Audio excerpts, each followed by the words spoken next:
Moving on to the special event permit.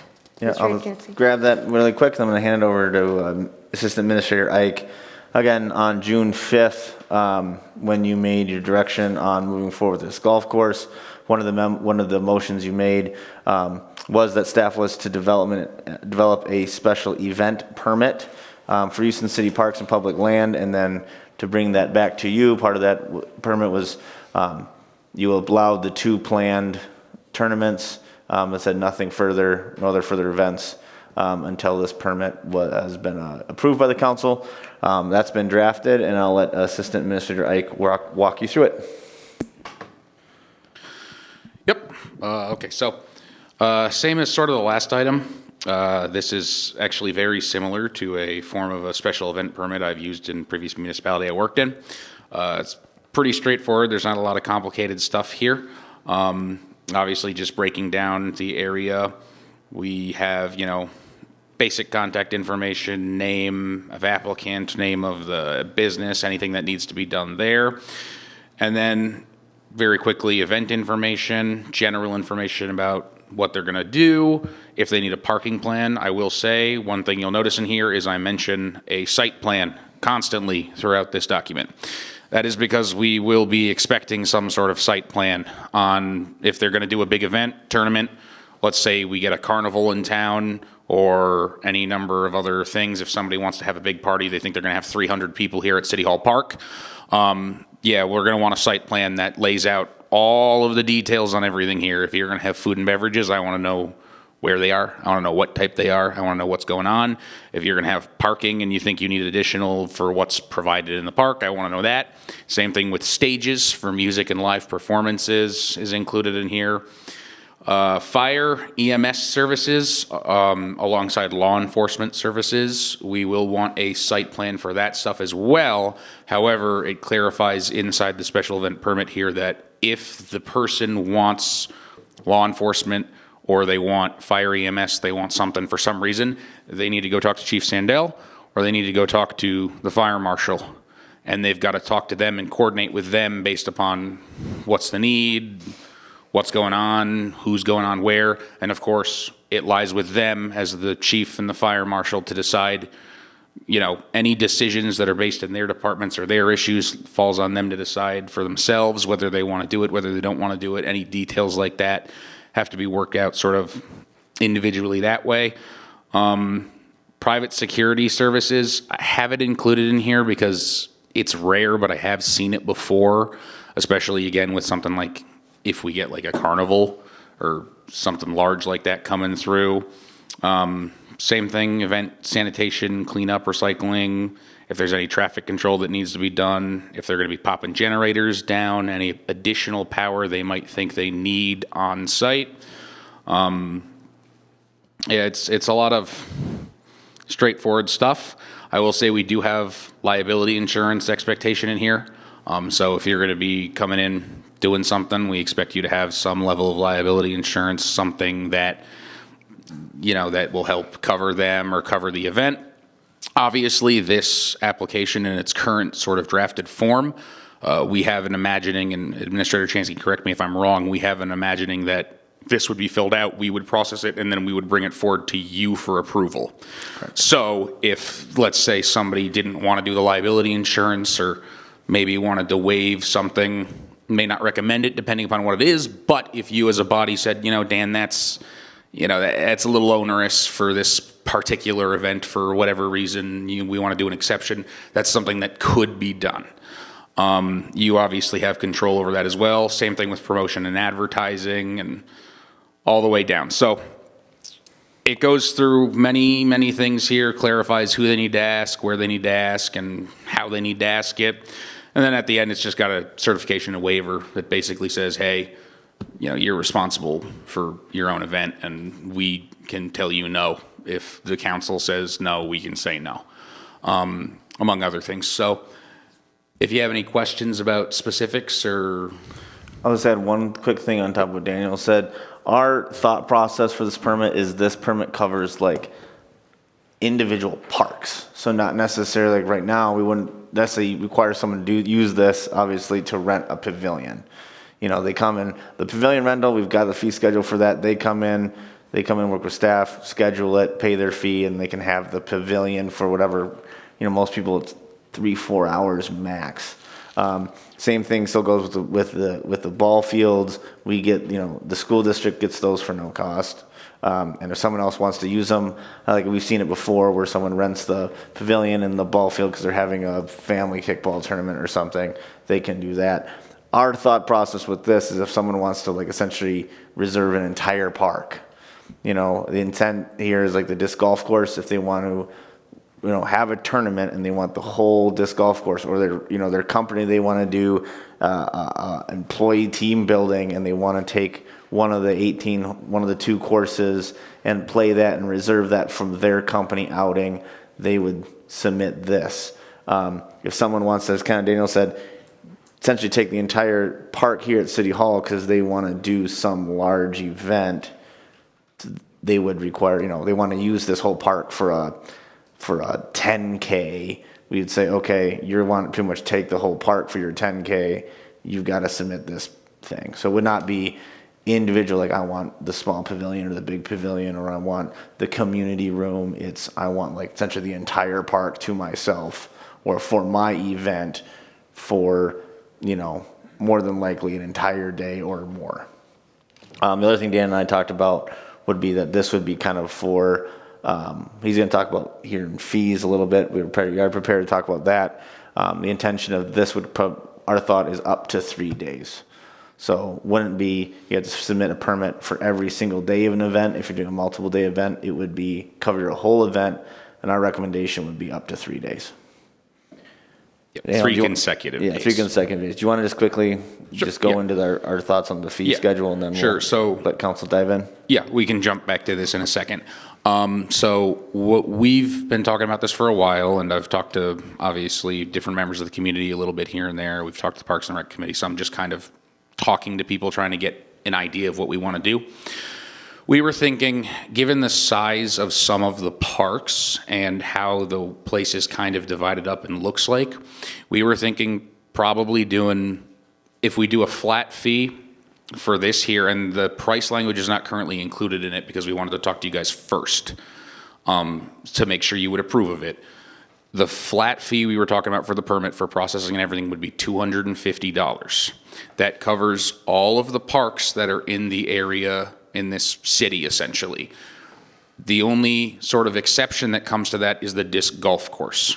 The reason for that is because actually what I've heard from people is they may not want to actually do the entire disc golf course as like a whole entire park all at once, because they might want to do a smaller tournament.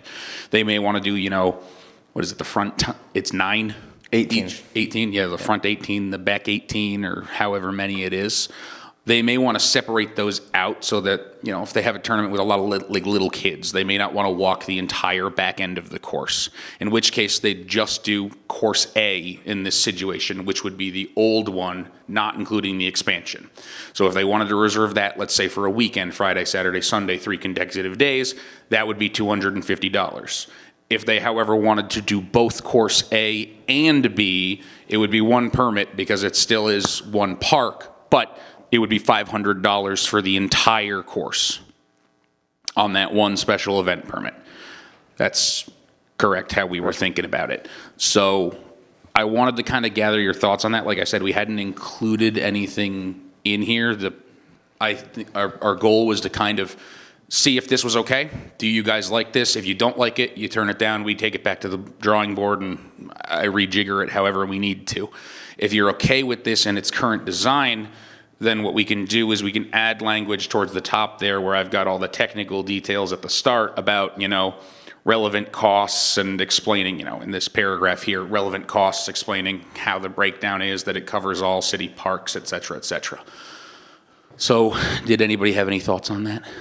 Yeah, how did you come up with the cost? Did you look at other parks? Because I know Brainerd just built their Lyman White Park, and I mean they spent a couple $1 million on that, and their fee is only $150 to reserve it. So I was just curious, like, where you got the $250 from other parks. Like, was it just something? like, did you compare them to any other cities, or was it just something you guys just thought of?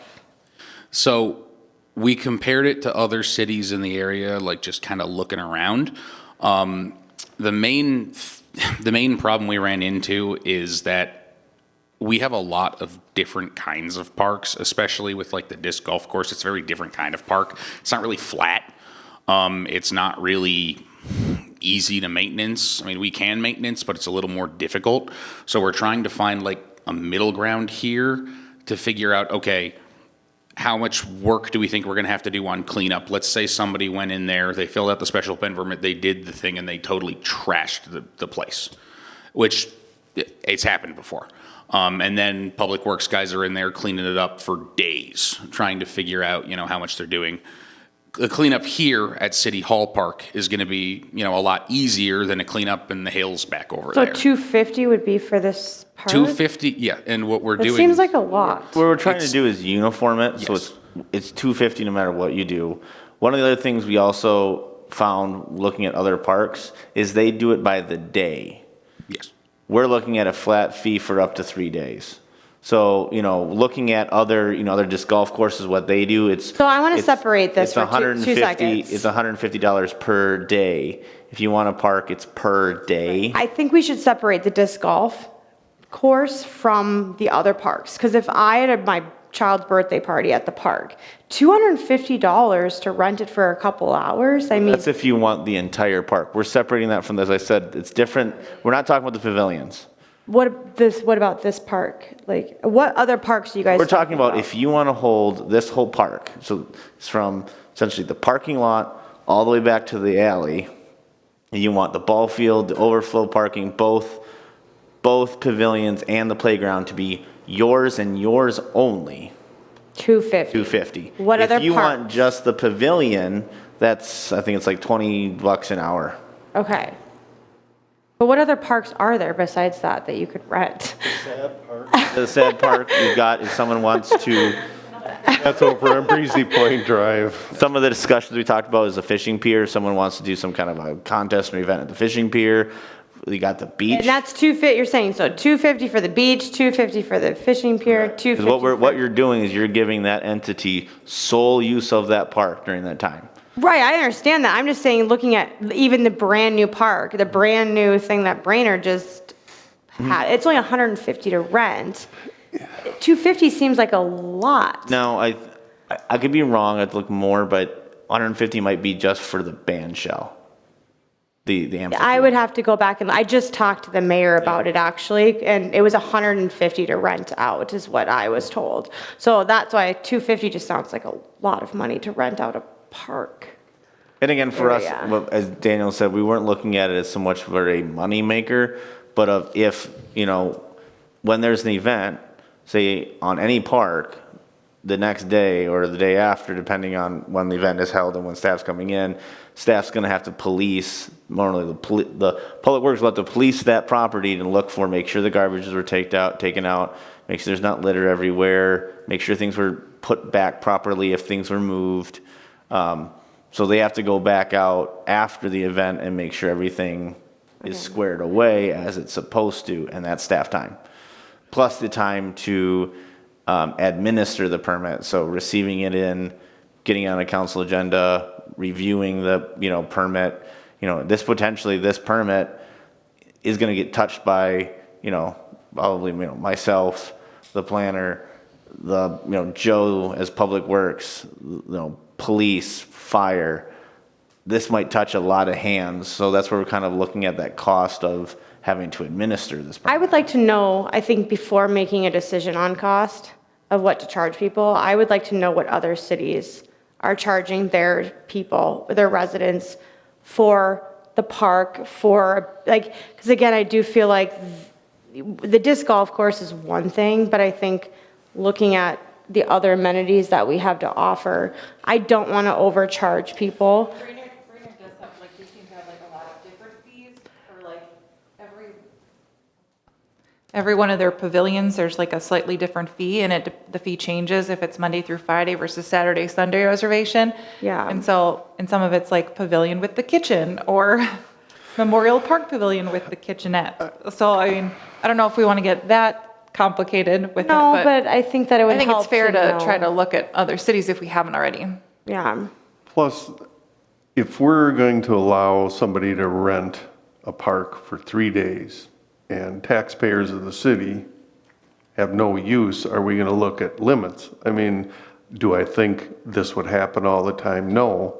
But at the end of the day, it's the taxpayers of the city that are paying for the ongoing maintenance. I mean, I do think the disc golf course should be separate because you have PGA tournaments where there's prize money. To me, that's a different discussion than, And I think there's generally more participating members for the events that we see today. I mean, that could change in the future, but for, we're not having like, we haven't had that I'm aware of, like a 5K or like a 10K here or, any of these other types of events, so. Yeah, I think there's just a lot to break down before I feel comfortable deciding on what to charge people. I don't know, anyone else? I mean, I think we need a permit. I think Yeah, for the sure. permit, I'm, comfortable with. I mean, we need to reduce, the city shouldn't have liability if somebody's renting our parks. The city has liability exposure every day with people using the parks. I mean, that's just the nature of parks. But yeah, I'm not comfortable at this point with the fees, but I do want parks and disc golf course separate, and also discussion when tournaments are paying prize money. Give us a sense as to how often it happens that somebody requests to utilize an entire park for a day or 2 days? I'm just In curious. the time I've been here, I've had one entity talk about doing, essentially using the entirety of the City Hall Park. Obviously, there's tournaments in the disc golf course. I don't know, Joe, other events that get held, right now. I can't know. recall anything specific in the last 11 years. Yeah, that's why I think the tournaments are just kind of separate than what I'm, So then I guess the question we're Yes. trying to help us, give us more direction. Are you seeing this more of just a disc golf course permit? yes, that's Or- what I was kind of Okay, so solely for the thinking. disc golf course. Okay.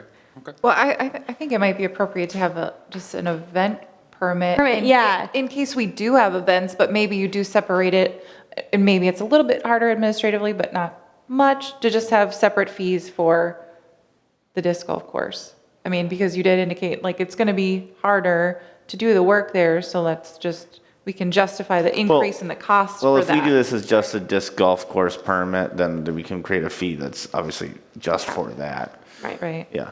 That's going to be a lot easier for us. I think that if we have the special events permit, again, if someone's renting it out to have a family kickball tournament, they're not going to buy liability insurance to do that. So I don't necessarily know if, I mean, it would be rarely used, but it would be nice to have it. I mean, it would be Right. nice if we did other events in the city, I think. Like, it'd be nice if we had a 5K or a 10K Right. here to like. Or bring a people street to the dance or town something like that, yeah. Yeah, or. right? yeah, things I like just think that, they're but- very different and it's really hard to put them all in the same. If we move the event, the permit strictly to just the disc golf course, or I should say disc golf courses, do you still want it to be under council approval? Just, again, want to work through all those details. I do. Yeah, I think, and again, I think there's more of a discussion around that, right? Because at the end of the day, we would want to look at, and we talked about this too, where at the last council meeting, or 2 council meetings ago, looking at how many tournaments are we allowing for the year? Because then if that's there, then we don't necessarily need to approve it, because then once they reach the limit, then that's the limit. So Yeah. I don't know if we need to approve every single one if we give a limit to how many tournaments are That's gonna where be. I was kind of going to follow that up with is whether or not it goes to the staff or the council, there should be, obviously, with the criteria listed here, there's a lot of obviously different things here, and council can always choose what, if not, they want to waive it based off of an event. But if it came to denying a permit, we would need to be on pretty solid ground as to why you deny a permit. Should you ever do that and going, nope, we're not approving this, you kind of have to have a basis as to why. Like, you know, again, we've hit our max permits, our max golf course tournaments.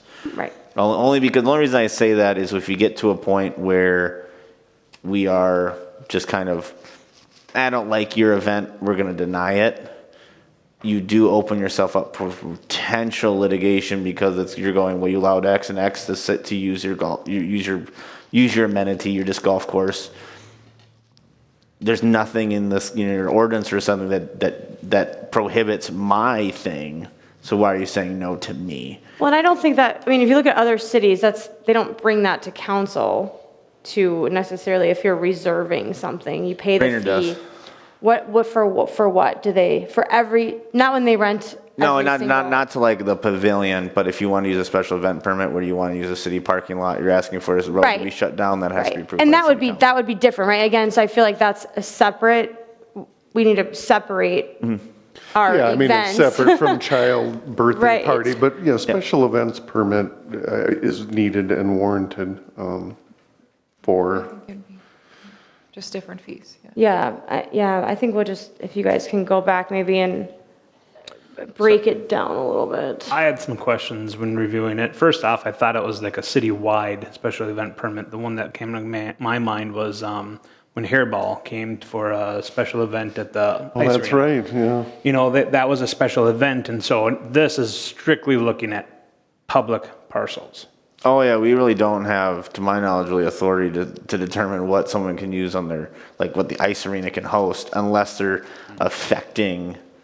I think they came to the city and asked for permission maybe, but I know that, you know, we had some requirements. And that could have been based off of parking and traffic, you know, maybe requesting traffic control, but whether or not, you know. Oh, liquor license, that could probably be yeah, that that, was- you know, that liquor was- licenses, things like that, but whether or not they can host Hairball, that's really not within our purview. And this is strictly a special, like, define special event. Is that just to be able to say nobody else can use it?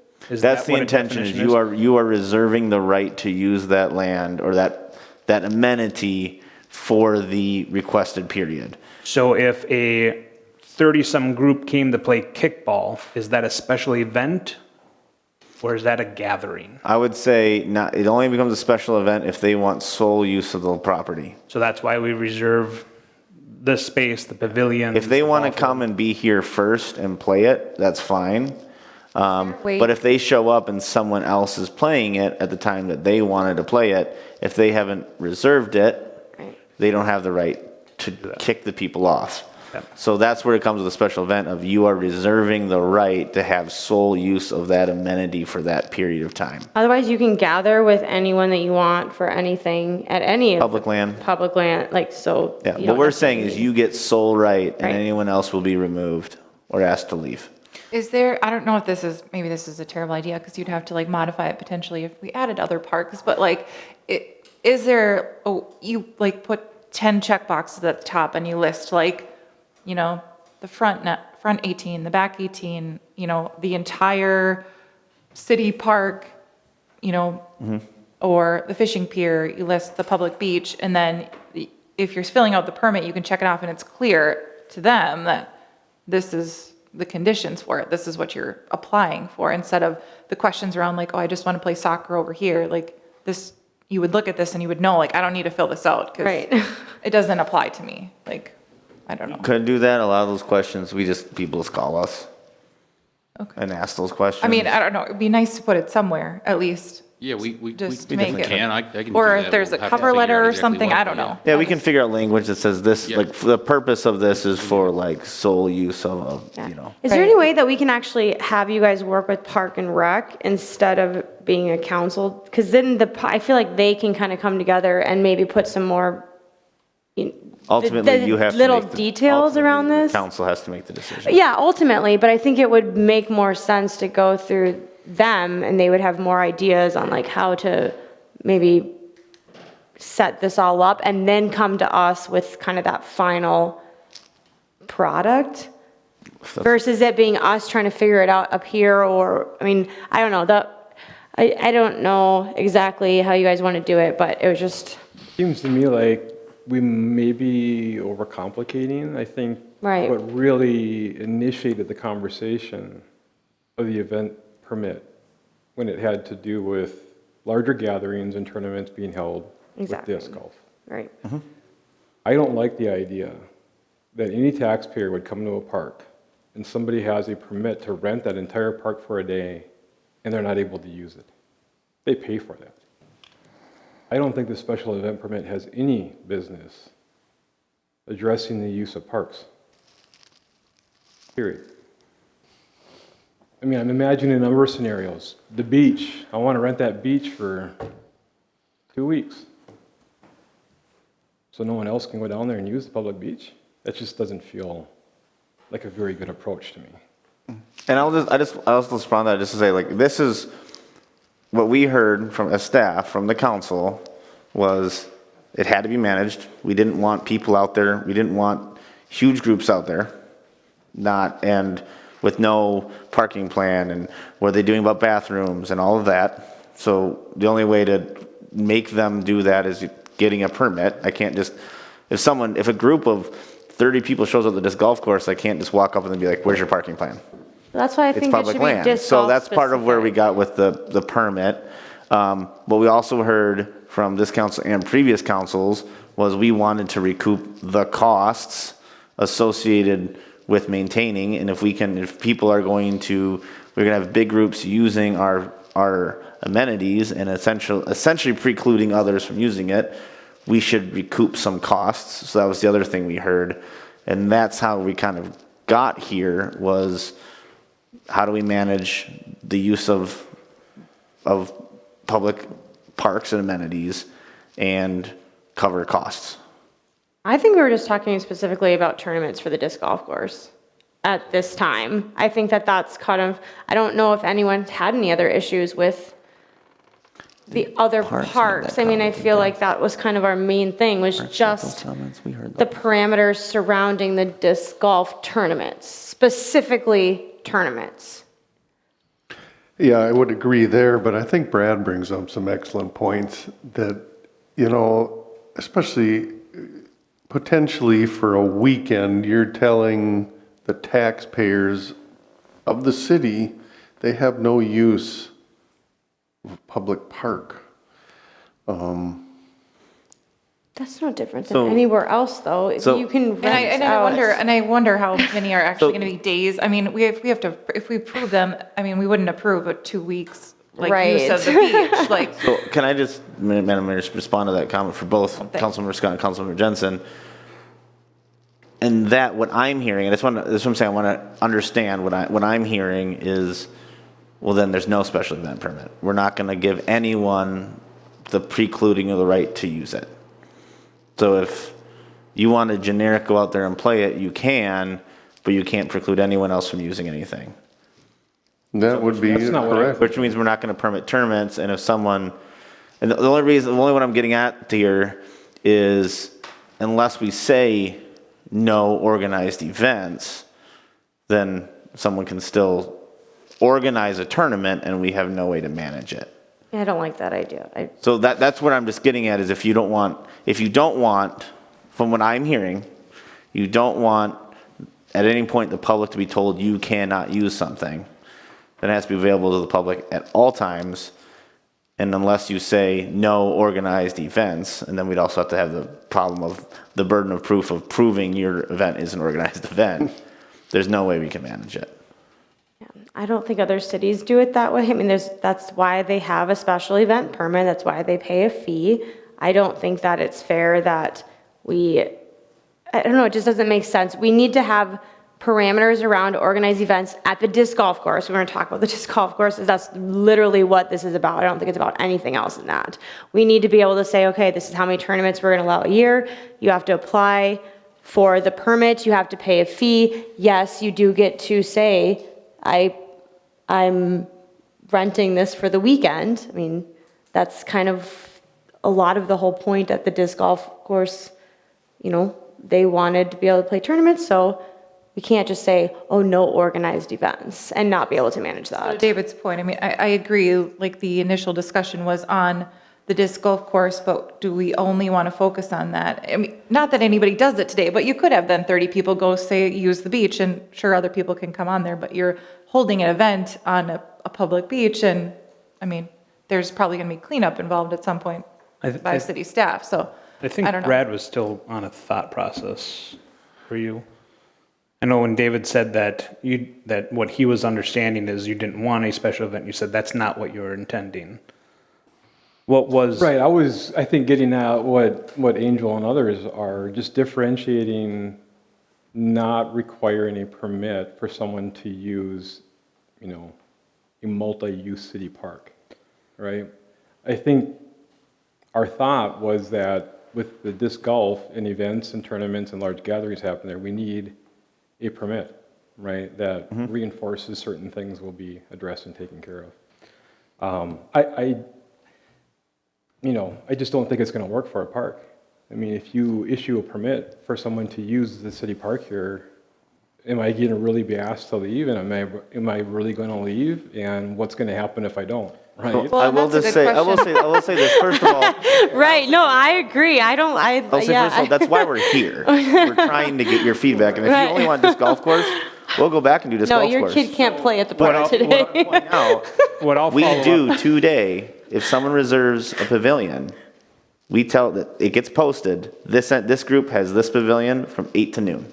Just the pavilion specific. Just the pavilion, not the whole park, but I just wanted to clarify, we do Yeah. do that to an extent. Oh, and Yeah, that's so I'm just curious, perfectly. like- Okay, So where I'm, I just want to confirm that we have that understanding. what I'm trying to gather then, just to put everything together, I'm with you, like, not to take over the whole park, but some people can reserve the ball field, the pavilion. I don't think we have a fee for the actual playground. Nope. And that gives them the right to say, our use, go away. And when we were talking about the full park complexity, you said, no, you're not in favor of that. So how do we form that for the disc golf? Are you saying that a special event permit would not grant them sole use? No, it would. I think that's the reason Okay. why we got into this discussion. Right. Right, it is. Yep. So Yeah. at this point, what I'm hearing is go back, we'll draft this solely for the disc golf course. We'll look at again fees and we'll bring it back. Right. But solely for disc golf course with the emphasis pretty much on tournaments. Right. That's pretty much what it is. It's come down to. Event comes up in the future, then we'll address those at that time. Yeah, yeah, If that, someone like yeah. approaches I would the city agree. with a larger event, like in this park.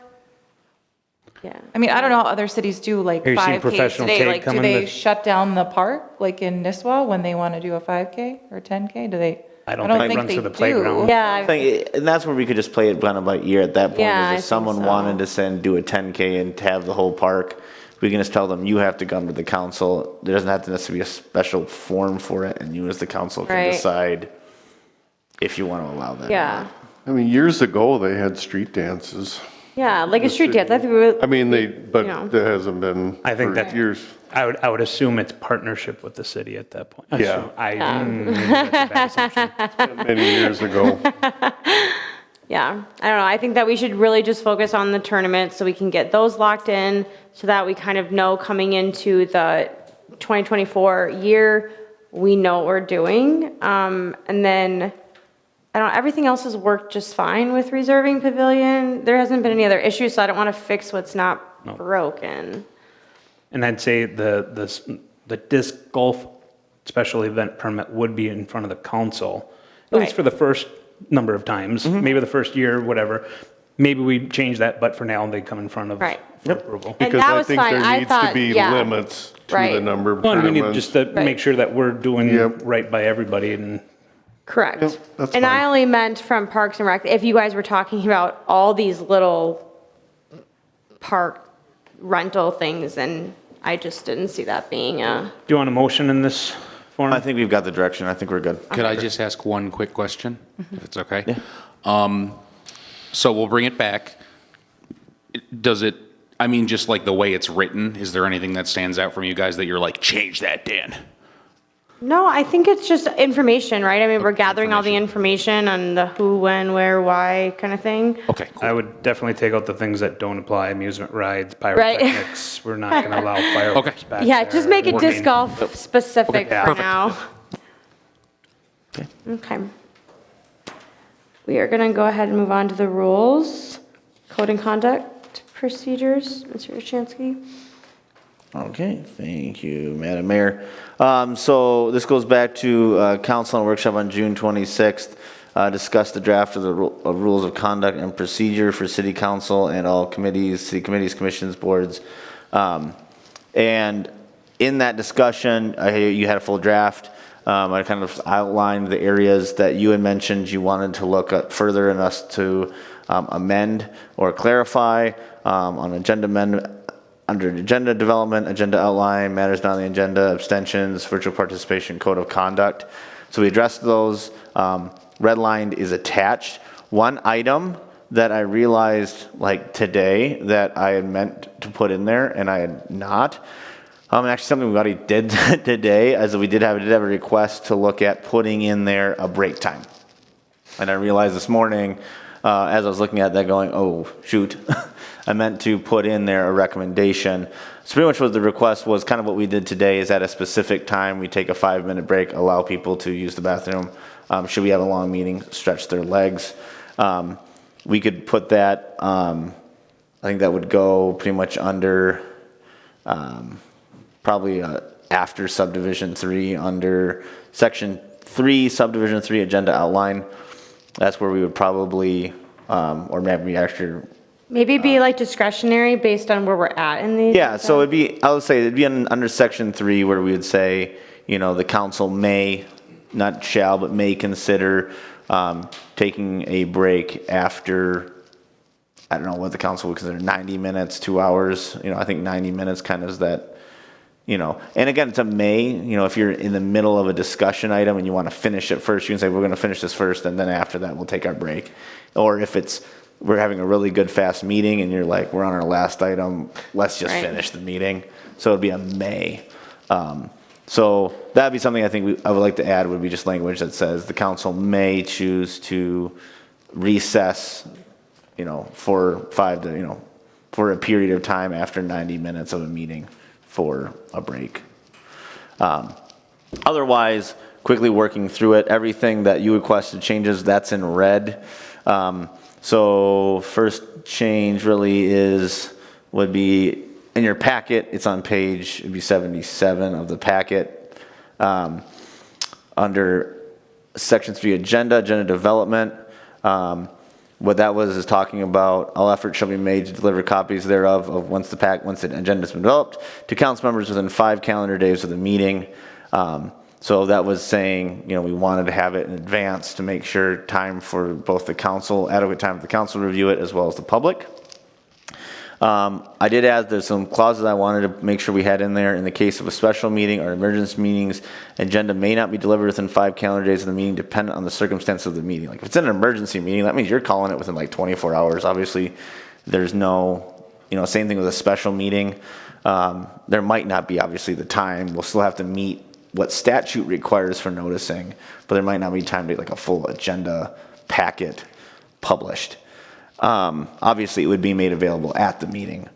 In the case of a special meeting or emergency meetings for the purpose of considering sensitive issues, such as employment, negotiating some kind of contract or something, an agenda shall be publicly posted per state statute. So we'll see that like this is when they're meeting and this is kind of the general topic, but the actual agenda materials shall not be publicly posted until appropriate. So if we're talking about employment-related issues, we're talking about negotiating with a union or negotiating for the property sale, obviously that stuff won't be made public until, you know, once it's ready. Again, just for, just to protect those kind of sensitive items. So I'm just gonna take this kind of item by item. So any comments, questions that seem to address the council's desire on that? Comment looks good. Okay.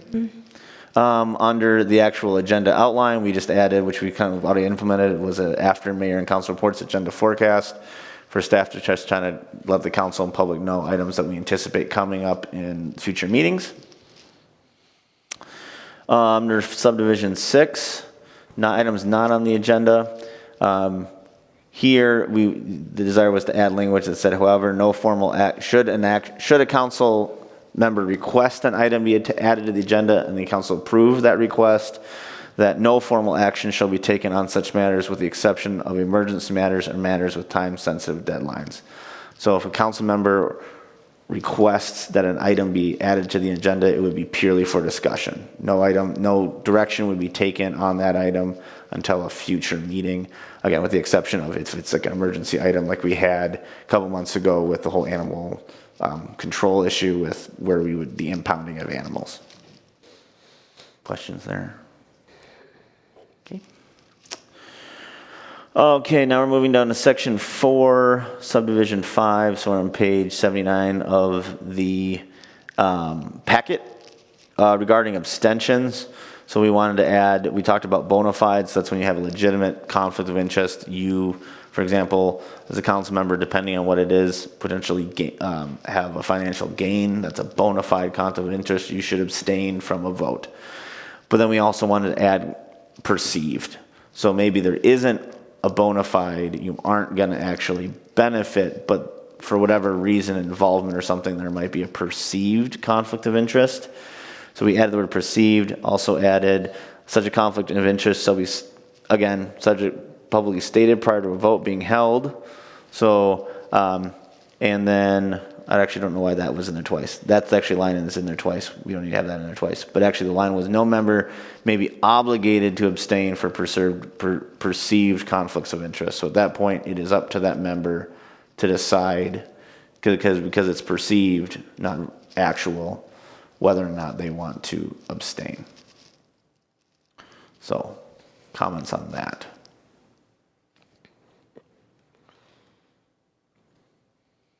Okay. The next one, moving to page 80. So now we're getting to the code of conduct pieces.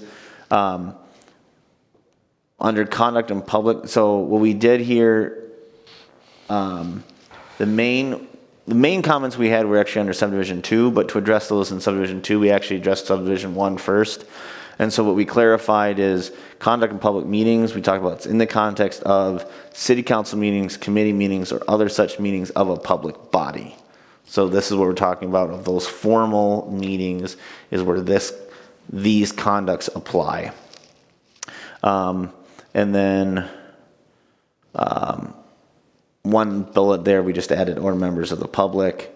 But then we got down to subdivision 2, conduct in private encounters. So there's quite a bit of discussion at the workshop in June of trying to differentiate what does private mean compared to public. And so that's when we said, so the wording we came up with, when discussing issues pertaining to the city in the context of a private encounter outside of a city council meeting, committee meetings, or other such meetings of the public, all members of the city council, staff, the public shall. So this is where you are discussing something formal about the city. It's not an informal conversation you're having with your spouse or someone over drinks, but actually like someone has come to you and you are talking in your capacity as a member of staff or as a member of a committee or as a member of the council on an issue, but outside of a public meeting. So that's kind of how we tried to frame it is, again, you are acting in your capacity as an official, again, whether appointed or elected, on an issue that the city is facing or may be considering. So that's how we tried to differentiate between, again, private, we're not talking about you and your spouse, we're not talking about you and your in-laws, you're just chatting, kind of shooting the breeze. This is more of like in your capacity as an official, but in a private setting. So outside of a public meeting. And then finally, on the conduct with staff, under disrupt staff from their jobs, we just struck the whole first sentence. And then on the never publicly criticize a specific employee member, per a comment, we added, that we just added in kind of a setup to that clause of city staff are comprised of both union and non-union employees who have certain levels of protection under state and federal law. And that's where we get, therefore, that's why we're saying concerns should be gone up that approach, because violations of that could put the city in an awkward position. So those were the adjustments based off of what we heard at the workshop on June 26th. Okay. Any discussion on this? No, looks good. We went at length at the workshop in July, June. June. And, no, thank you. Thanks for sending the red line version as well. Yes. And again, this is a living document. I mean, as we get resident feedback, things can be looked at. But we did spend a lot of time on it in June. And again, I think as I mentioned at the workshop, this really is kind of a self-policing document. So there's no statutory oomph behind it where, you know, if someone violates it, they're gonna get a citation. This is self-policing. And again, as Councilmember Justin just said, it's a breathing document. If you're working through it, something comes up and you go, you know what, either this kind of rule really is obstructing operations, you know, negatively affecting something, or if something comes up that we feel like we didn't address, it can be amended. I'll make a motion to approve the rules of conduct and procedure as drafted. Do you want to add the break language? I'll Yes, please add the break language in there as well. I'll second. Any other discussion? All those in favor say aye. Aye. Opposed? Motion carries. All right, Bushman Road update. We made it. He said he was in East Gull Lake for 4.5 hours, so we don't have to feel bad. We should have moved you up on the agenda. I'm sorry. I should have thought about that before I. I'll go over. So, thank you, Madam Mayor, members of the council, here tonight to give you an update on the public open house that we held here at City Hall on July 26th, and also go over some action items that are going to come about from that public open house. In your packet tonight, there's a memo with an open house summary that you guys can review, or if you've had the opportunity to review it already, this will be kind of an overview behind you on the presentation screen. That's right, I can click right. So just in a quick agenda, so you guys can see this, correct? Yeah, you guys supposed to have the TV right here. I'm gonna go over the existing conditions. So a couple meetings ago when I was up here, there was some concern about traffic speeding out there. And so we worked with city staff and were able to get those speed radar signs out there and confirm some of the data that was in the Cooperative Community Enhancement Project report. I'll go over the open house attendance, what we had for boards and for materials at the open house. I'll go over the survey results that we got from that open house, comment cards and other feedback, and then get into some action items regarding the typical section, design speed, and the Ranchette Drive alignment. And then at the end of the presentation here, I'll go over some next steps that we'll be taking as WSB and the city as we move forward in preliminary design.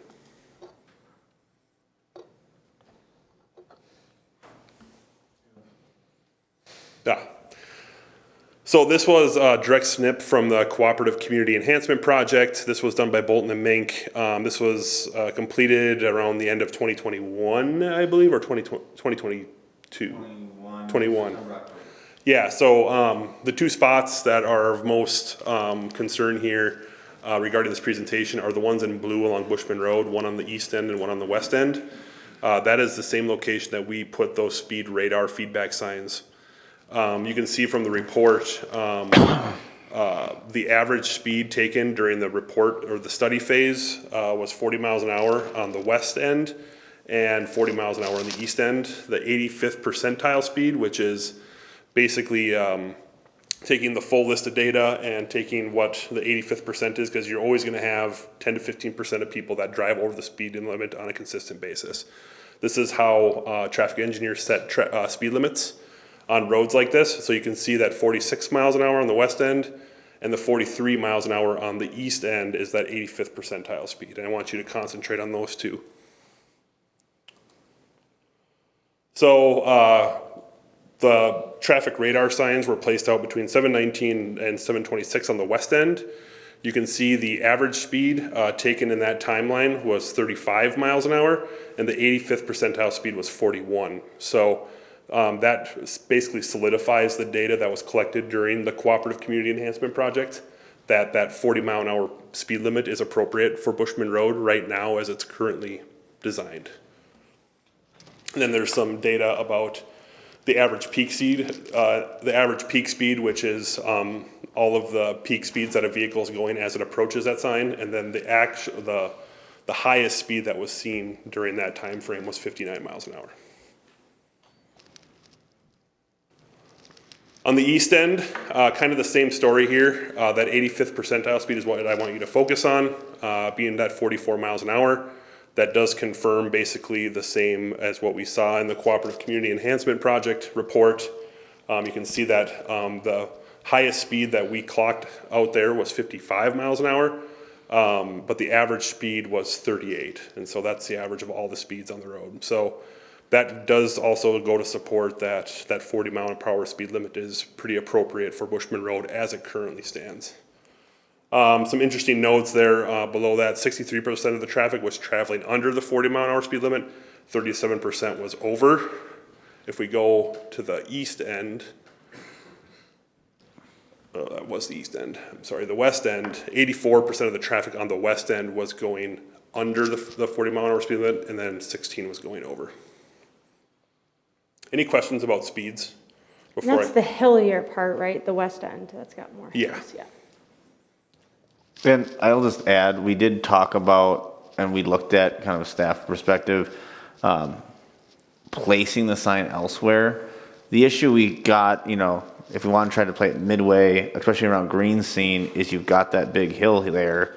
So if you place it on the top of the hill, you're going to miss a lot of people because the LiDAR sign, so it goes over the top. If you place it at the bottom of the hill, you'll gather more people, but at the bottom of the hill, people naturally are going faster at the bottom of the hill. So we couldn't, when we looked at it, we just couldn't find, I talked to Joe, I think Joe Garcia a little bit about too, a good spot in the middle to place it that we would feel like we would get accurate results of what actual speeds are. So. And we also wanted to use it for comparison purposes to kind of proof that Bolton and Mink report to make sure that we were comfortable with the numbers that were coming out of that report. So I will say with complete confidence that we feel comfortable that those numbers that are in the original report are actually what we're seeing out there today. And then Paul and I actually talked about it too. And the nice thing about that double is also we used, again, ours is a LiDAR sign. Bolton and Mink used a, a tube? A tube counter. A tube counter. So you have two different types of counting of tracking speeds. Both got, roughly the same result. I apologize if you already mentioned this, but how did you differentiate the west segment from the east? So that was that first map. The signs were placed at basically the blue same lines. locations of where those blue lines are on Bushman. So you see where it says 780 vehicles, 40 mile an hour, 46 Yeah. and 24%. That was where we placed the west end speed radar sign. The east end was placed right near County Road 11. Because that's where Bolton and Mink placed their Yeah, counters. so we wanted to do apples to apples and basically confirm the data that was in this report, if that makes sense.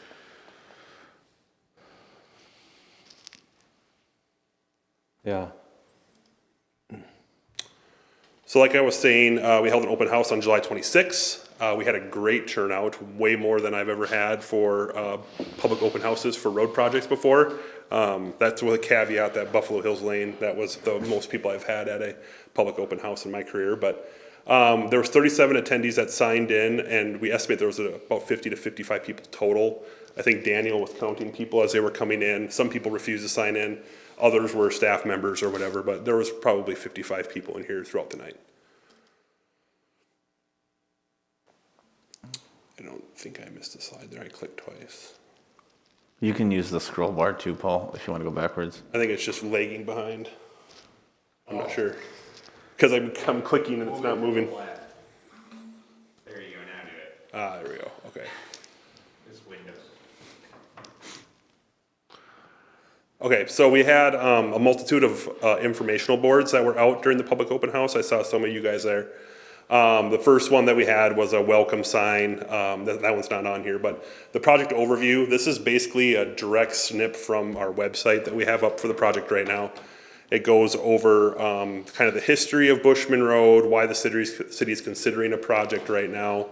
And then the project needs section really gets at the safety aspect of Bushman Road as it currently is, the crash rates being over the average crash rate for similar roads in the state of Minnesota, the sight distance issues, perceived speeding, and actual speeding that is occurring, and just really gets at that need to address the deficiencies on the road. We had a poster board that outlined two different typical sections, and we'll get into this a little more as we move forward, but the top typical section you see on that poster board was the typical that came out of the Bolton and Mink report. That was the preferred alternative concept. We did present to the public a separated trail concept that you can see below that. That's basically a roadway that is 2 foot narrower on the shoulders, but it includes a 10-foot separated trail. We included also a project schedule poster board that you can see there. One of the most interesting things that we had, well, obviously, this is very touchy. Getting tired. I'm sorry. We had a poster board that, there were surveys on a table in front of it, but we also listed all of these social media, the project website page, which you can interact with this project the same way you would at the open house. So like I said, these poster boards were basically a copy and paste straight from the website. It has all the same information and the same opportunities to comment. Here's the survey that we had out. It had 15 questions, and I'll get into that in more detail here as we look over the results, which were pretty interesting. So here are the results, and I'm going to move a little closer because I'm having a hard time reading that. So the results from the survey are in front of you here. So question number 1 is, what would you suggest the speed limit be on Bushman Road? Sorry, we had 38.7% of the respondents, which was, I believe, around 35, say the 30 mile an hour, and the same amount said the 40, and a lower amount, 22.5% of the respondents said that 45 mile an hour speed limit. Question 2, please guess the number of vehicles per day. We were just trying to get at what the perceived traffic count is by the residents on that road. You can see the highest perceived number there was D and B that are right around that over 675 number. What's the number? It's around 850. Okay. So people were right in their assumption there. We had a question, are you concerned about the condition of the road? You can see very heavy on the yes, on A there, 90.3%. What would you rate the condition of Bushman Road? A very high percentage again said 1 to 5, which we would consider bad, poor.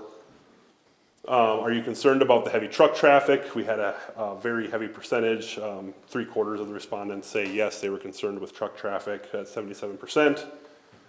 Are you concerned about passenger car traffic? There was less of a concern, obviously. So 58% said no. Are you concerned about pedestrian traffic on Bushman? 51% said yes, 48% said no, so about 50-50 there. Have you witnessed accidents or near misses on Bushman Road? We had about 56% say yes, so a little over half the people have seen a near miss. When would you expect the road to be built?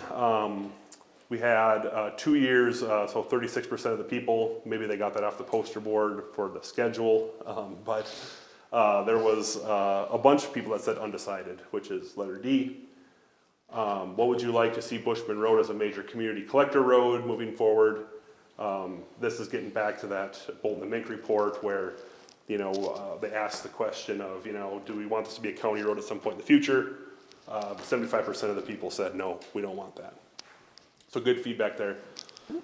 We asked if you're a landowner on Bushman. It was about 50-50 at the public meeting, or at least the people that took the survey were property owners along Bushman. Have you used Bushman Road as a biking, walking trail? If not, is there a reason why? you would not consider biking or walking on Bushman. 26% yes, 75% said no. There was some good, we had a comment section under each of these questions, so we compiled all those also in the results that I'll get to here in a minute. How often do you travel on Bushman? Every day was the heavy winner there. 80% said every day. Do you find yourself going over the speed limit on Bushman Road? 23% said yes, and then 75% said no. And then have you had any issues with sight distance, deer, or other animals on Bushman? A large percentage, again, 75% said yes. Is there questions on the survey results or anything that stood out to anyone here?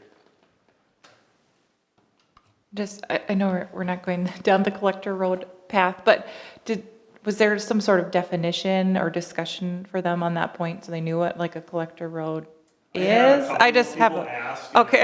I kind of compared it to a county road. Yeah, you know, yeah. County Road 16, County Road 11, Okay. something like that. So if they were People that asking then. grasp that. Yeah, thank you. Some of the common themes, so we went through and grabbed all the comments off the surveys and tried to put them into buckets because there was a lot of common themes. There were some other comments that we separated out. So there was 5 occurrences of people saying pedestrian traffic is rare. There was 11 occurrences of people saying would not consider walking and biking on Bushman because there is not separation and they have safety concerns. So quite a few respondents said that.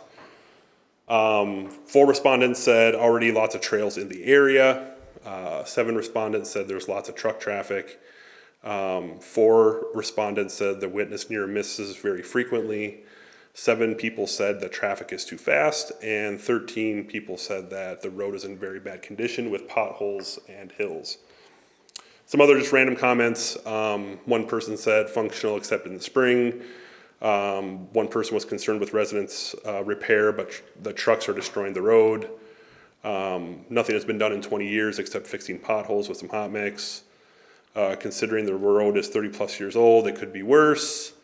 Negative impact on residents / residential growth. I'm not sure what that was really aiming towards there, but it's pretty much a commercial road was a comment. No pedestrians should be on Bushman. There are enough side streets to walk, bike, and ride. When would you expect this road to be built? That was the question, and that person said never. And then the last one was, I prefer the separate walking / bike paved option.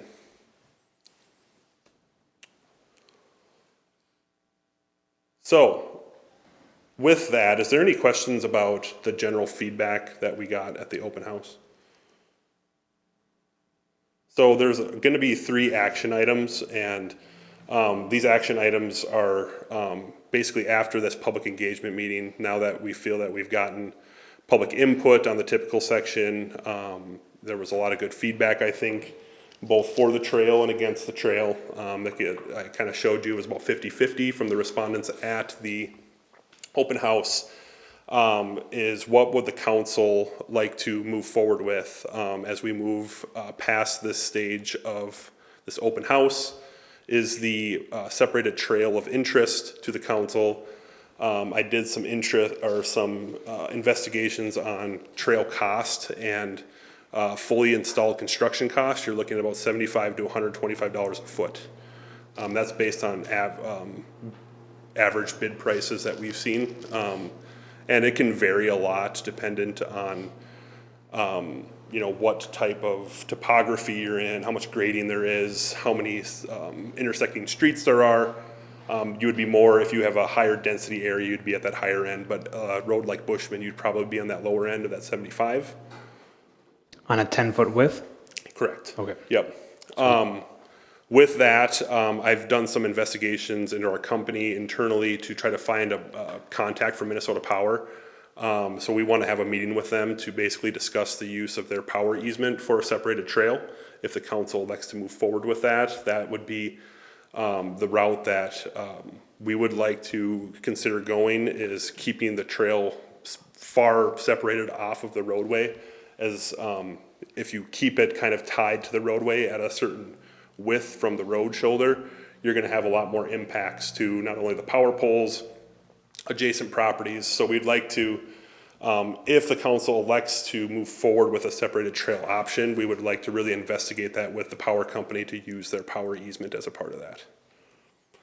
So that's one of the action items here for you tonight to consider.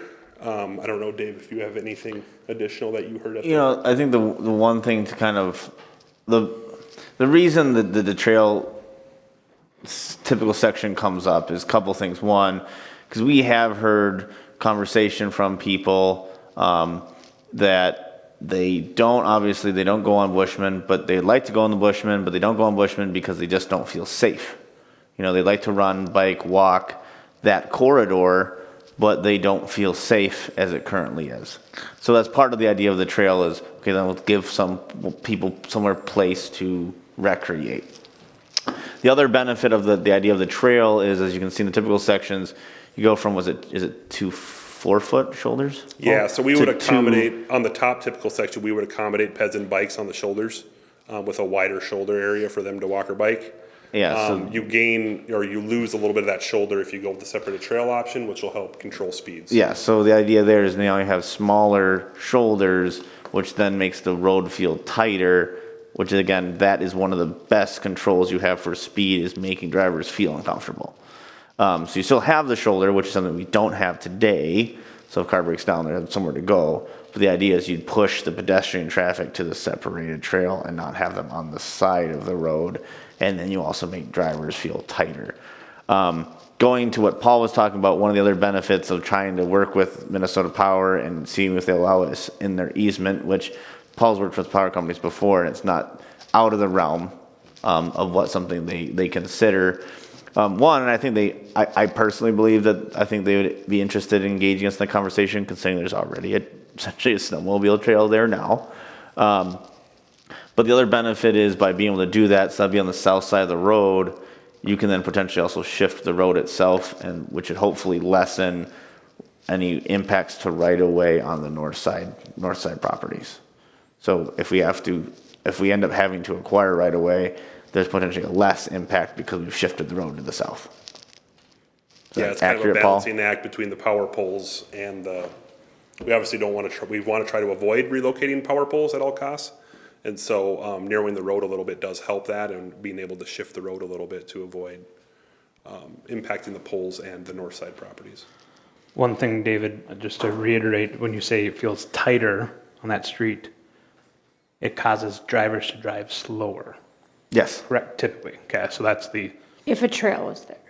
Yes, because then, as Paul said, as you can see on the typical, if you have the trail, then we can, instead of having 4-foot shoulders, you only have 2-foot shoulders. I think edge striping is really gonna help a lot in itself, like actually having a white line out there that keeps people in their intended lane. That's gonna help a lot with speeds. We see it all the time on residential streets. If you put a center line stripe down and nothing else, you're gonna have generally higher speeds. If you're keeping that traffic within their 12-foot or 11-foot lane, they're generally gonna drive a little slower. Which you could do at the end of the day, right, even without a trail along the road. Yeah, certainly, we would recommend. I mean, in either option, we're gonna put white edge on it. Yeah.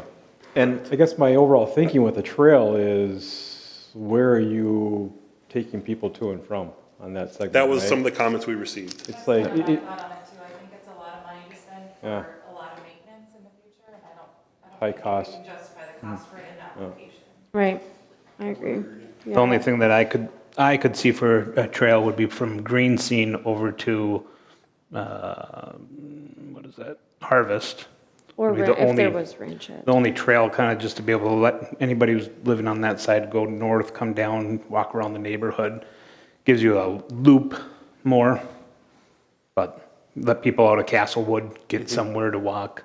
That's going the whole corridor doesn't make sense. Going over to 11 didn't make sense to me. But if you went from Harvest to at least Green Scene, that starts to make sense a little bit for those residents to be able to make a loop around their blocks then.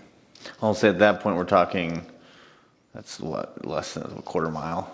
Yeah, to go the full width, I just, In the future, you wanted to add, that would be, Places to put a paved trail yeah. for that option. Right. People can drive there and park.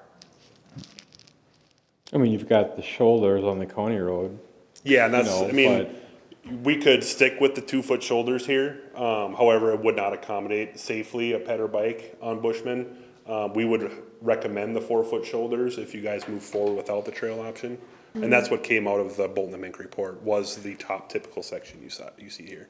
Does Public Works have an opinion on a 2-foot versus 4-foot for road maintenance?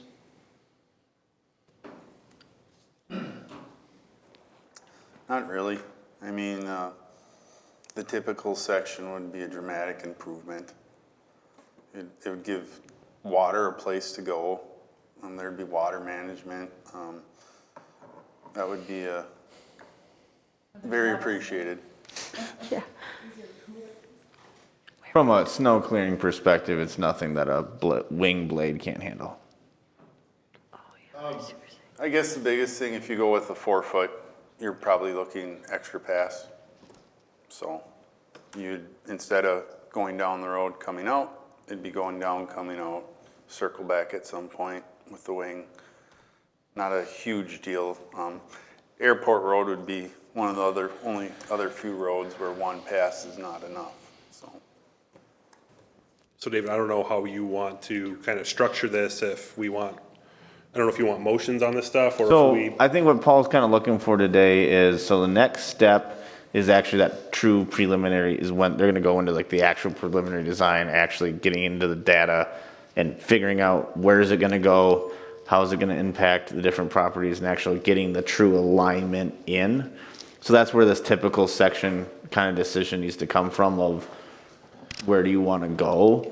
Again, versus preliminary design, so we're getting preliminary design. Once it's done, we're having that pause, and you can decide before you go into final design. Like if you do the 4-foot shoulders and then you decide actually we only want 2, that's not that much of an alteration. No, it's not. If you do, Not at the 30% level. yeah, not at the 30% level. If you decide to do, typical 1, and then in 2 months decide actually we wanted the trail, well, that's a different. Yeah, That's if we a get to like different the 60 or discussion. 90% plan level, that's when it becomes a little more of a task. So it's the right time right now to decide on typical section, design speed, and there's the Ranchette Drive. So I think what Paul's again kind of getting back to is what do you want to see, from that preliminary design, where he's going to come back and say, here's that 30%. This is where the road would go. This is how big the road's going to be. Based off of all that, these are the impacts to right-of-way impacts. So essentially, what would you like them to plug in? I personally like the idea of having that narrow roadway with the 2-foot shoulders, because it makes drivers drive slow. The biggest comment that we heard when we were thinking about county road standards or widening it was everybody's going to go too fast now. Right. So to be able to slow it down, I really like that idea, but not to allow at least foot traffic, at least in the portion of going from Harvest to Green Scene. I think that's a area, can we do a 4-foot shoulder there, or look at it? And here's where I don't know, is it worth it to go to a 4-foot shoulder just on the south side? I feel like a 4-foot shoulder everywhere. I mean, I know maybe people drive a little bit faster, I don't know. I mean, you said with the striping, it helps slow people down.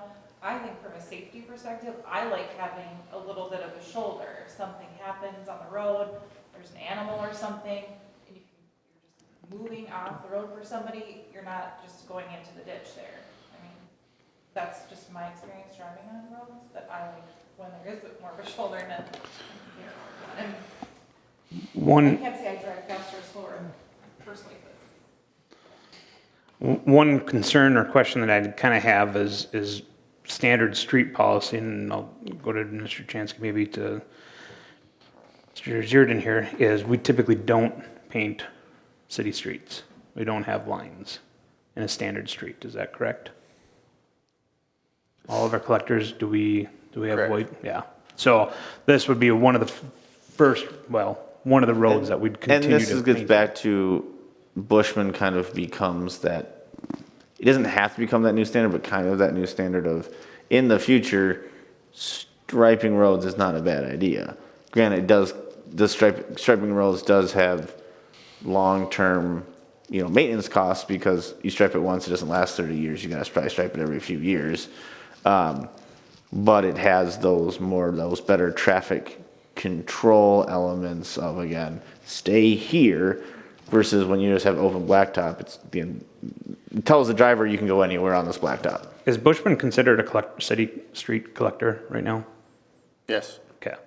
So would that then open up the idea that, let's just say, when people are concerned about speeding traffic around either the disc golf or the brush pile, that striping a road could potentially then reduce those speeds as well? And that would be something kind of we discussed at the budget workshop, looking at doing next year a streets plan.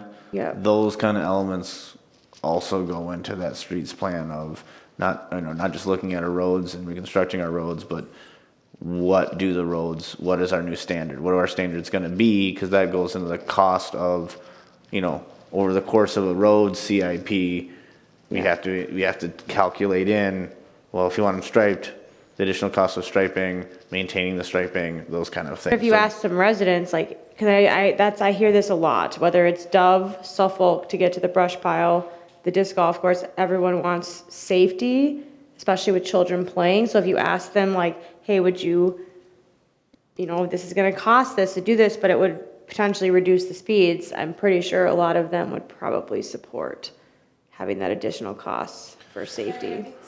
It's clear, it makes sense on Bushman. It's a very different road than driving down some street in the middle of a residential neighborhood. Bushman is so different.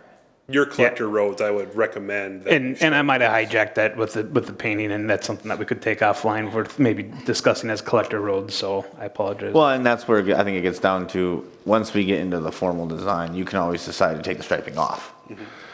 In regards to the formal design, residents, number one, cost, the truck traffic, in my opinion, needs to be addressed. It's not just Anderson Brothers. There's a lot of aggregate, other companies that use it that I wasn't aware of. They didn't want to go through the wetland. And we'll get to that. Okay. Yep. All right. With Ranchette, yeah. Yep, okay. What did you said about on the collector roads with? Collector roads, those are typically your higher traffic roads, and those are the ones you typically see city striping. So when I was city engineer in Brainerd, our collector roads were our state aid system, and those were all the streets we had striped. All of our residential streets, they don't have striping on them because it doesn't pay. Most traffic is driving at a reasonable speed on residential streets. Collectors, they have higher traffic, they're usually a little bit wider, they tend to promote speeding a little more, and that's why striping is, usually warranted in those situations. And I'll say, like, Ranchette for, and Dove are very much yeah, and that's, almost collector yeah, and that's where in the roads. future you'd have the discussion of should you strip Absolutely. Dove. Yeah. And I'll use an example personally too of like for my neighborhood, I live in First Assessment, it's County Road. There's one road, essentially it's Peninsula Run Road. The road in and out is striped, but all the spurs off of it, our residential roads, are unstriped. Okay, Our- and that makes sense. Our current collectors today are Bushman, Dove Street, Ranchette, Thrain Drive, and Ski Chalet. Okay. What? Just Thrain Drive is part paved and part Yeah. gravel. Stripe the gravel. So good luck striping train. So I guess at this point, it kind of goes back to, again, that question of kind of that typical, would you like to see, the 4 foot? Would you prefer they reduce it to 2? It's kind of always easier to reduce it to 2 later. Yeah. I wonder what we would think and it would take to, I wonder if, I agree that the attendance at the public hearing was pretty good, all things considered, but, this is a road that a lot of people in the community, at one point in time or another, they travel. And, obviously a huge proponent for input and, to understand what the community is thinking. Survey, community-wide survey of sorts, something we can put on the website, open it up for whatever period of time. For pose a this number- specific question? Well, for this and maybe for other key. Yeah, we could post the Elements. 15-question survey if that's. This is, this stuff is important, right? No, To certainly. a lot of people, and it costs a lot of money, and I think to spend the time and to make the investment in gathering community feelings and. I would I think- agree, but I think, didn't I we guess do the that? question I would have is, again, okay, if we want to do that, what information are you looking to help you make this decision? Because I was gonna say, because part of it is you giving the community something to respond to. So taking that and then designing it and then giving them that opportunity to respond to the design. So that's what I'm getting. If you're looking at for them to help you make this decision, what kind of information are you looking for? What is the cost like, what is the cost? Because I don't know if I even have an opinion right now. To know how much it costs. No, I meant like between choosing 4 foot and 2 foot. Do we know what that? It's gonna be pretty minimal difference Okay. because you're still grading to a full width typical. It's gonna be the cost of your asphalt. I could do a quick calc, but it's Yeah, because it's I gonna be don't know really a if I. pittance on the So if have we it. designed a 4 foot, can we always reduce it back to? Yeah, and that's the point of, I think, stopping at a 30% design level and making sure we're all on the same page before we move forward. Because we can actually go back and run the model of the roadway at a 2 foot section. So we could say, move forward with 4 foot, no trail, Yeah. Yep, and we'll model it that way. do the model, do 30%, then go back for some feedback from residents to Yeah. say, here's where we're at. Do we want to, and the question is, do we want it this wide or do we want it to? And we be can narrow? run 2 cost estimates and we can do that just by a difference. I like that idea better. At that point Yeah. too, as That Paul's getting idea to, at as that well. point too, you've got a pretty significant cost estimate. Yeah, Now it was this wide.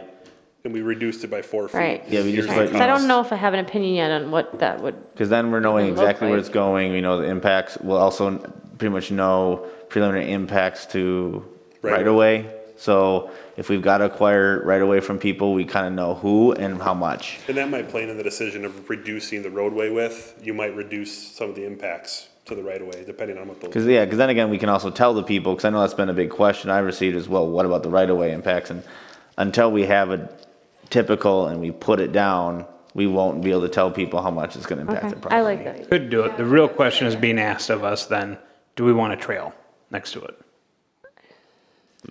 I think it's too expensive. I mean, we just did that one and No, it'd be like $500,000 probably. If we're looking at, least. if we're looking at a 4 foot, that's giving ample enough room. Now granted, yes, that could be scaled back, but that's really what we're getting down to is, do we want to look at the 4 foot, shouldering or doing the 2 foot with a trail? And what I'm hearing is we're kind of leaning towards not doing the trail, starting with the 4 foot, going for public opinion after it's that, would you say 30% design? 30%, yeah. Posting that out and saying, hey, is everybody good with 4 foot or should we be reducing it? And then again, at form those that point, we questions? also can engage the property owners too and say, on this scale, this is the potential impact to your property. The actual owners on Bushman.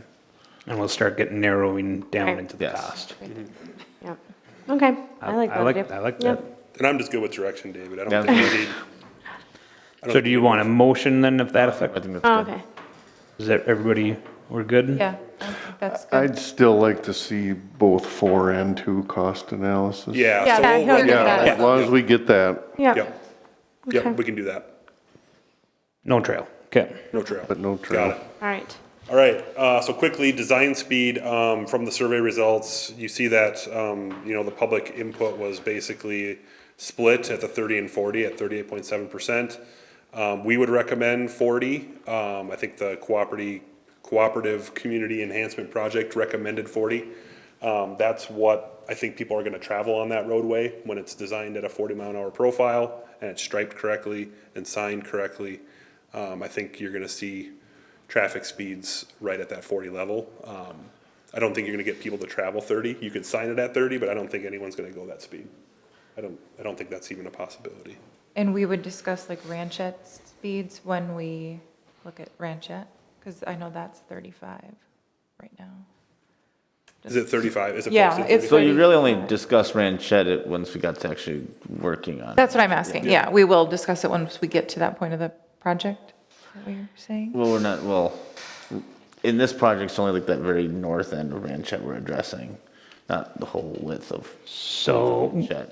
In the we future, were we'll have to thinking address Ranchette was gonna be redesigned because it was going to a county standard. We were really looking at Ranchette north from the ice arena, going, well, not even further north, Yeah. but we were looking at redesigning that because of the thorough traffic that it was gonna pick up from being a county standard. Oh. Going forward right now, we're not really looking at Ranchette. In the You're not except for the looking at intersection. repairing Ranchette at all? N- So- not It as- was a small section. Yeah, the very small section up by the intersection. That's it, okay. If we That's it. change that And then the intersection. future, again, that's where we're going into that other element of next year, looking at doing a streets plan. That's when, with every street, when you'd be looking at reconstructing or That road's resurfacing really it, you would ask that, that's when the time you say, okay, this street is this, is that appropriate? When we're looking at the cooperative road project, we're looking at a redo of Ranchette, either from Cherokee or Fallen Leaf Circle going north. That's, I think. And that was one That's question. what I'm talking about, yeah, that section, yeah. That was one question that did get brought up, and I think I posed that to you, Paul, of how far south do we go? Yeah, and I think it really depends on the discussion on the next slide, Yeah. actually, with the, because, I mean, if you leave it where it's at, you don't have to go as far back, but I also heard from some of the residents that it got paved up to a certain point. Fallen Leaf. And then from there on, it was in bad condition. I think Joe probably knows that, but, it's like right at the kind of the section corner, I think. Yeah. That section wouldn't necessarily require a full reconstruction, though. No. So, yeah, I guess, our recommendation is to stick with the 40-mile-an-hour design speed on Bushman. If we have consensus here, then I think I'm good with that. I'd agree with that. Okay. I'm sorry, just a question. Are we increasing the speed on Ranchette with this? Because it says recommendation is to design Bushman Road and Ranchette Drive to 40 miles per hour. That intersection. Yeah. The speed on Ranchette will stay at 35. Okay. Yep. Okay, so Ranchette Drive intersection, there was a lot of discussion about this at the public open house. There was strong support to avoid the wetland at all costs. Going back to the cooperative project, their preferred alignment was going like almost directly through the center of that wetland, which is not only gonna increase costs, during the permitting process, you have to show avoidance and minimization of natural resources, which is gonna be hard to show that when you're going directly through the center of a wetland. We did some analysis of looking at the intersection of Ranchette with Bushman and putting in a 40-mile-an-hour design speed profile on Bushman Road, and then looking at the sight distance both to the east and west. So if you're a car approaching Bushman on Ranchette, you come to a stop at that intersection, and you look to the west and you look to the east, do you have enough time to make a smart decision for a car coming over a hill? So it's an engineering standard. We used a tandem axle truck, like a gravel truck, that would be typical of this, and also a car. So we looked at both of those at a 40-mile-an-hour profile. So the intersection of Bushman and Ranchette would go up in height, so you would raise up Bushman Road through that intersection, and you would also have to shave off that hill on the west side. And with that profile that we had drawn in, we do meet sight distance at leaving Ranchette and Bushman in the current configuration. So we wanted to come with you to that, because there was a lot of concern from the public about the alignment we were showing going through the wetland. And so we feel comfortable that Ranchette can stay where it's at. We just have to modify the profile of Bushman Road a little bit to the west and to the east of Ranchette Drive, and then raise the intersection up in order to get cars at a proper level to see in both directions. So then not having any easement rights on the piece of property that's Ranchette and Bushman doesn't even have to come into play then? Correct, yeah. I mean, we would still likely have to purchase some right of way if it's just prescriptive rights on Ranchette or Bushman, so I'm not Okay. throwing that out of, Okay. but Not we to wouldn't the have to purchase degree. the wetland. Yeah, we wouldn't Yeah. have to purchase a full new alignment through there. That was something that we discussed, that we were gonna talk to Anderson Brothers about, or basically looking on the west side of Ranchette as a potential way to avoid touching the wetlands and fixing that intersection. And in both situations, either you go to the wetland and there's remediation and it's gonna be expensive if they even allow it. As you go to the west side, You're halfway up the you're hill. acquiring property. Well, no, and you're halfway up. Oh, yeah, and then there's Pretty also an element of, on that west side, it's like this. Okay. So you're cutting into a hill. So, Sight distance is gonna be pretty poor there, at least Okay. looking to the west. You're not gonna be able to see over the crest of that hill. So actually Ranchette, where it's at right now, and if you shave that westerly hill off a little bit, it'll have adequate sight distance of where it's at right now. Is the Good, 'cause- intersection otherwise gonna be the same design? Not the Y-shaped, we would never Okay. recommend that Y-shape. I didn't think so, I just wanted to make Right, sure. we would come in at a full T, Okay, yep. Stop control, full T, with Bushman as the through. Some of the other comments we got, just possibility of moving Ranchette West. There was a couple comments there. No bike trail, avoid wetland ×6. Some person asked about a roundabout, and then there was 2 people that said no roundabout. And then extend Ranchette Drive, reconstruction south to new pavement. That's the discussion you all just had about how far south you want to go with Ranchette. There's a logical stopping point where something or some sort of rehab project got done up to a certain point, and then it kind of falls apart after that. That's what we were assuming is the stopping point, is you would want to go back that far and address that with this project, but that's certainly up to you all. If we're not realigning the intersection, it doesn't necessarily have to be done. We could do a reconditioning project, but. How much road are you talking about? I mean, feet I don't know wise, the or- exact feet. I think it's probably 1,000. How far is it, Joe, from Ranchette to Fallen Leaf? It's gotta be like half a mile or something only, I think. Paul's right in the ballpark. I wanna say it's 1250 going off memory. Yeah, so from Bushman down to Fallen Leaf, it's about, 1,200. It's 2 different ages of pavement. Yep. If you drive slow and look close, you can see the change through the seal coat very clearly. Yep. I actually pulling it up, so I can. Google says about 2,700. See here, 'cause I would differ, So somewhere between a quarter and a half, so let's call it a third, Something like that. something like that, of a mile. But like I said, we're comfortable leaving where it's at, and we would pursue that. That's gonna be your lowest cost alternative. We still feel like we can gain the safety aspects that the Bolton and Mink report was trying to get at, by moving the intersection to the east, but, I think the cost to natural resources, wetland impacts, and the cost of the city is just gonna be pretty high in that alternative. Makes sense.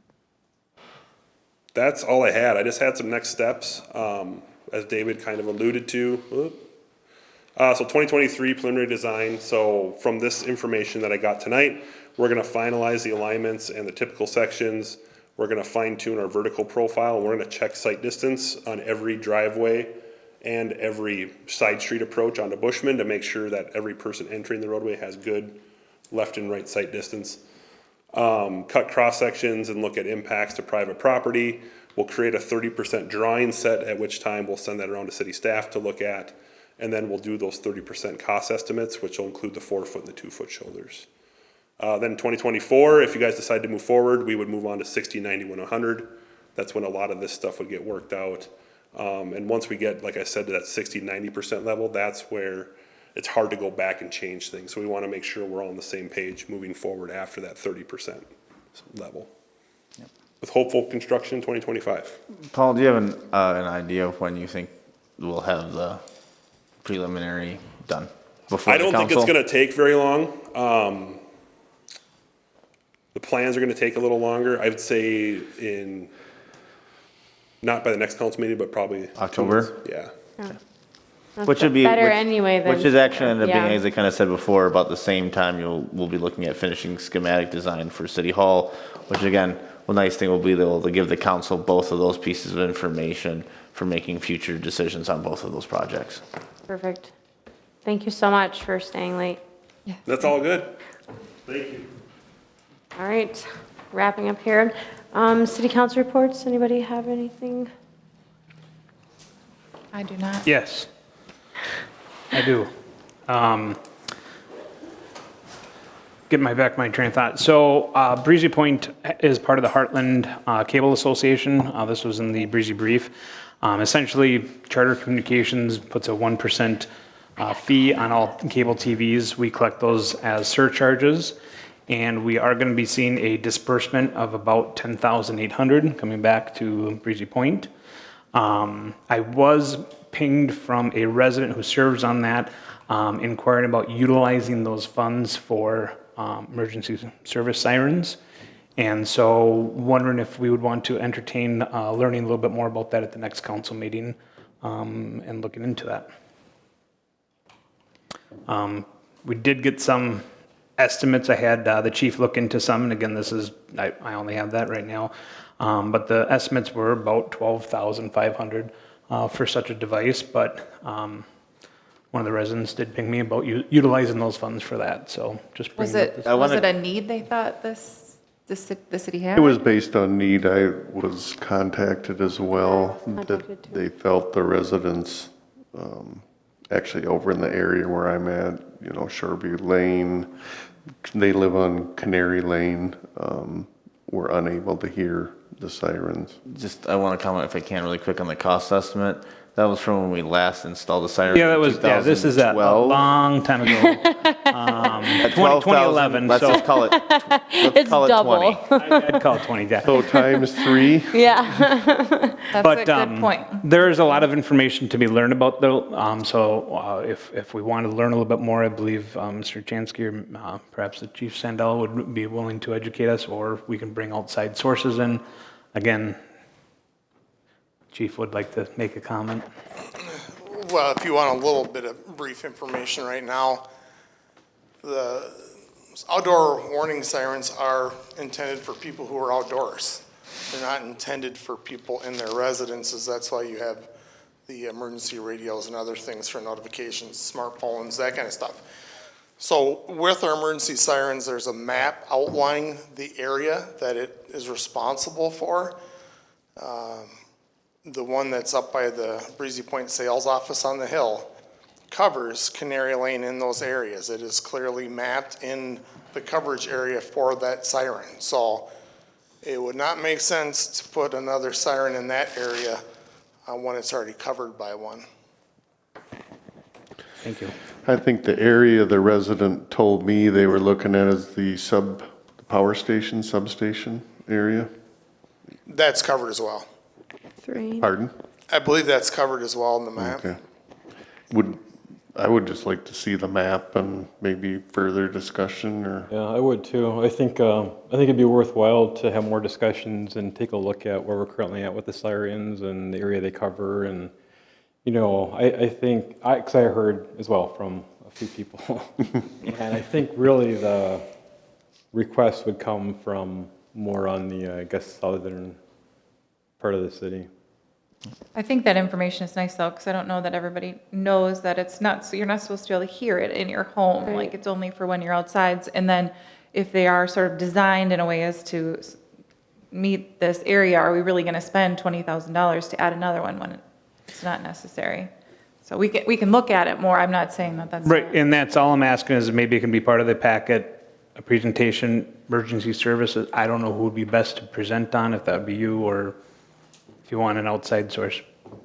Yeah, because somebody asked me too at one point, they're like, if there was a tornado, like where would we go? And so the school, I know that the school opens up, but that was one of the questions that somebody had said. They were concerned about emergency That's why we've talked about a services. community center. Yeah, House.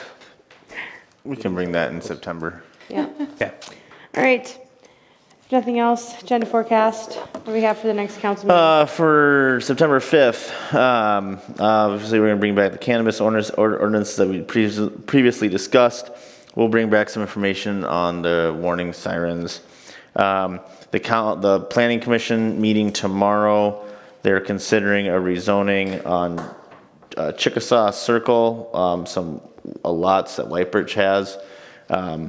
That'll more than likely have a decision come before the council on that.